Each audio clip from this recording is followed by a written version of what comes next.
Sa maliit na pook ng Barangay Lumboy, Sitio Camposong, may mga mampapawod na nagtaguyod at nagpanatili ng isang kulturang hindi lamang nabuhay, kundi naging pundasyon pa ng kanilang kabuhayan.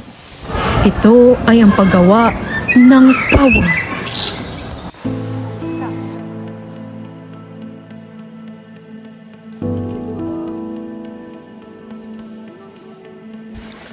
Ang pawod ay isang tradisyonal na bubong ng mga bahay dito. Gawa ito sa mga dahon ng nipa na kailangan maingat na kolektahin, ayusin at ipagtabi para maging matibay. Sa Sitio Camposong, ang mga mampapawod ay hindi lamang mga manggagawa. Sila rin ang mga tagapag-alaga ng isang pamana na minana pa mula sa kanilang mga ninuno. Ito ang kwento ng kanilang sipag, ng kanilang pagmamahal sa kanilang kultura at ang kwentong nagtaguyod sa kanilang pamumuhay. Kami ay tumungo sa isang munting tahanan ng mga papawod upang matuklasan ang proseso ng pagpanasa o ang pagkuha ng dahon ng nipa upang gawing pawod na pinangunahan ni Tatay Hector Villamor, na hindi ito maging ipinamalas ang kanyang talento sa paggawa ng pawod.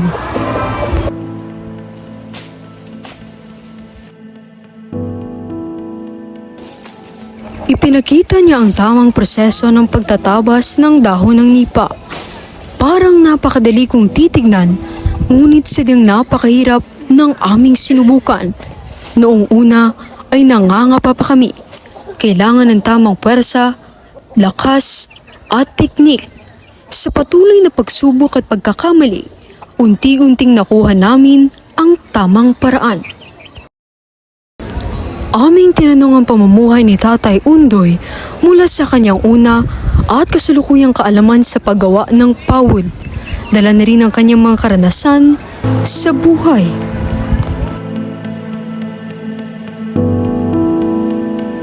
Ngayong Udtolo, anong galain mo pangalan do? Hector Villamor, akong diyan na nalangid. Tapos sila hayo, ang akong hayo si Undoy nila, si Undoy ang akong kan hayo. Gayon, Pila ka na do? mga 69 itong November lang. So, So pila na ni ka years ganin mo ginahimo yung nipa niyo. sila ka. Mga pila ka na ka years yung na ano ning Na- tao. yan eh? Oo. Oh, halin ko sa mga 10 years, hindi na akong obra. Hasta yanda, sila nakita. Sila na nakakita yanda. Yung mga dugay-dugay na. Mabay na. Pero kaya hindi man tuloy-tuloy.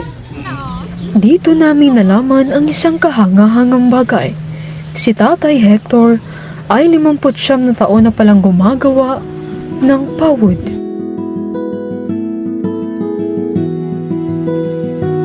Tay, wala kang man nasasamad Nasama din. naman. Yo. Dire ko kisa. Masamad sa Ay, guys. nagapan. Ako natural lang guys, masamad. Natural lang nato ng mga Ito na lang. Samad ka. Parte na siyang pag-ubra. Oo. May disgrasya din na. Basta gubra ka. So kano kadili tayo nag-umpisa? Abaw. isang gamay pang kuga. Gamay pa kuya. Mga pila ka to, Tay. Mga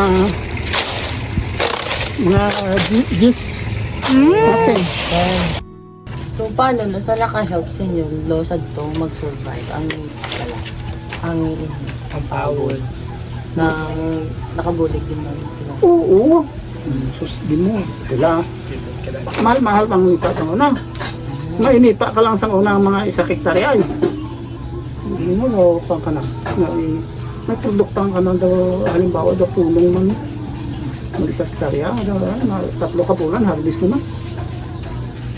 Na sinaya ka. Hindi mo nabulig sa mga nipa. Mga pila ka na kayo slow na galas. Mga masamad. Oo. Mga Depende sa pang-araw. Depende sa type. May mga 10 years na dugay na niya. pila na na Undang.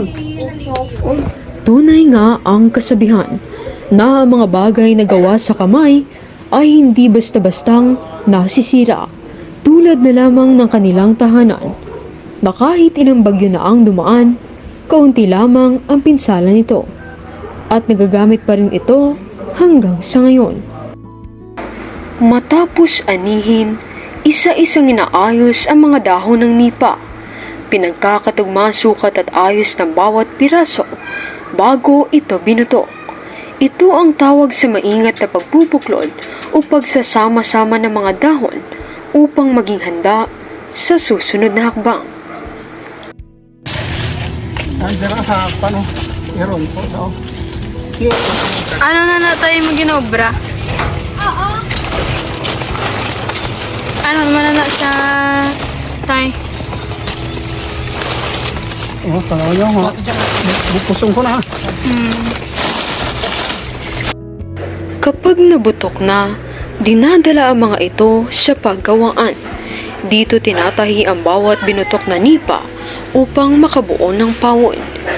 Isang produktong bunga ng tiyaga, kasanayan at mahabang tradisyon.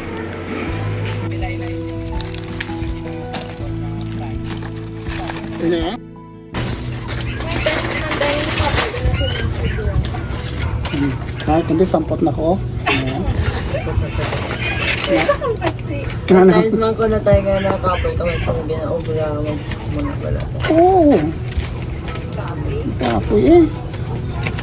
Agyang ko gatulog ko din. Wala, hindi magkatulog ka. Oo, ay. Muni na siya. Muni na siya ang Dami ma. nipa, no? Pawod. Papa ang pawod. Muni na siyang pawod. Pa, muna yung Ani, muni siyang nipa. Kung iatok sa raw. Ara siya, muni na siya daso, no? Pag nagdugay siya, muna na siya ang pawod. Ginaatop siya. Sumunod naman, kami ay tumungo sa isa ring magaling gumawa ng pawon.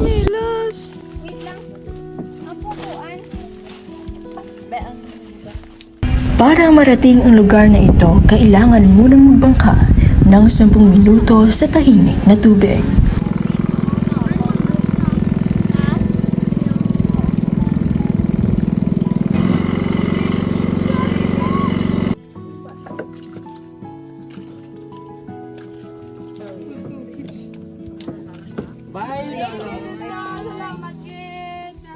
Pagkatapos ay maglalakad na mahigit 15 minuto pa, dadalhin ka muna ng mga daan sa gitna ng makakapal na gubat, sa tabi ng berdeng palayan at sa ilog na siyang nagbubuhay at nagsisilbing daanan ng mga naninirahan dito.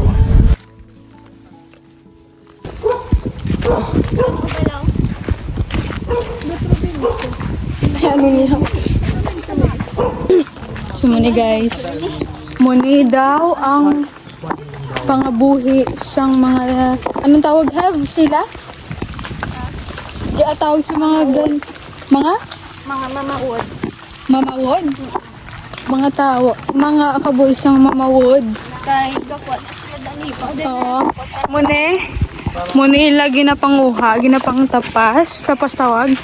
Kag ginasakwat nila. Kag muni. Para may kitaon sila, para sila pag nila pangabuhi, kinanglan nila magbakas-bakas, kinanglan nila hindi pwede tinamad kay kung diri ka pangabuhi kag wala ka diskarte hay mo nila pangabuhi diri usually pamawod sila. Makado kita sa isa ka mamamawod kag lantaw naton kung paano balagid ang ilang ginahimo, like ang process ng paghimo nila sang pawod.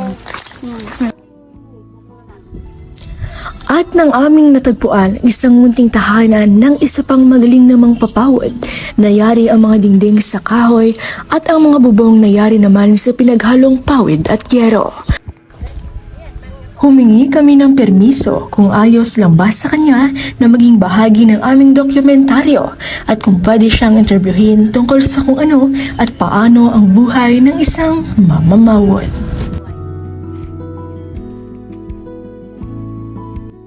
Ngayong hapon po, pwede ko nang mabalaan yung mga pangalan, yung mga edad, kung ano yung lugar nyo ginaistaran, kag Yes, inyong pangabuhi. Ako nga lang, si Josephine. Ang apelido, Arinikin. Imo edad po. 63. 63. 63. Over ka naman. Tapos, ano na di po inyong lugar? Juan Campusong. Sitio Campusong. So, muli nyo po pangabuhi, nagapamawod ka mo. Pagapawod din lang. So, mga pila na kamo katuig pamawod. Ay, mga sugay na. Nag-elementary ang akong bata ko. Ang apo ko sa Gini, ay nag-high school sa grade 7 pa lang yun da. Kaya ni Tatay Hector, napag-alaman din namin na si Nanay Josephine ay ilang taon na rin gumagawa ng pawod. Sa isa po kadlaw, pila ka pawod inyo kaya himuon.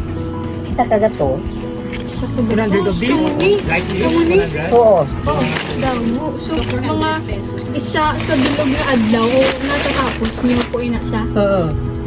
Ka- So, ano gidya? So, isa kagatos, 400. Adlaw. Isa ka tapos yung muna, 400 ang Okay. inyong makita. Habang kami ay nakikinig sa kanyang kwento, hindi namin maiwasang maantig at maawa. Tumagos sa aming puso at isipan ang katotohanang sa bawat 100 piraso ng pawod na kanilang nagagawa, umaabot lamang sa 400 ang kanilang kinikita. Pero inyo, ginakaugalingon, yun pa. Ano? Magkabakal lang kami. Kabakal kami tag 20 ang butok. Ano kada mo ang 20? Ang isa ka butok?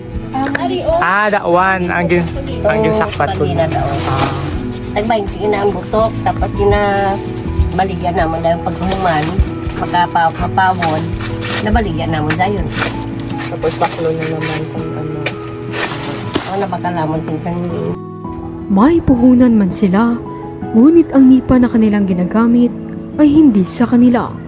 Dahil dito, maliit lamang ang natitira sa kanilang kita matapos mabawas ang mga gastusin. Mabuti na lamang at mayroon silang mga suki na patuloy na kumukuha at minsan ay pakyawan pa ang mga nagawang pawod ni Lola Josephine. Dahil dito, kahit kaunti ang kita, nakakatulong pa rin ito upang maitawid ang kanilang pang-araw-araw. Kami ay isa-isang sumubok sa paggawa at tila nararamdaman namin ang tunay na paghihirap na araw-araw niyang hinaharap ng halos ilang taon na.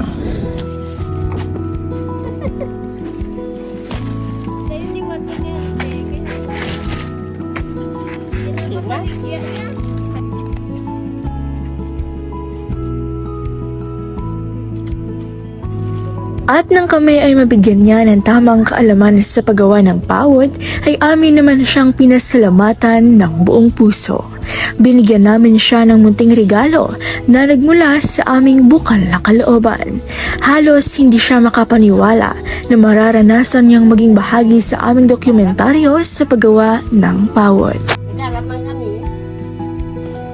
Sa simula, ang pawod ay tila isang simpleng bubong lamang sa aming paningin. Mga dahon ng nipa na pinagdurugtong. Ngunit sa pagkikinig namin sa kwento ng dalawang nakatatanda at pagsubok naming gawin ito, napagtanto namin na higit pa pala ito sa isang bubong. Ay ta. Binihutan ta.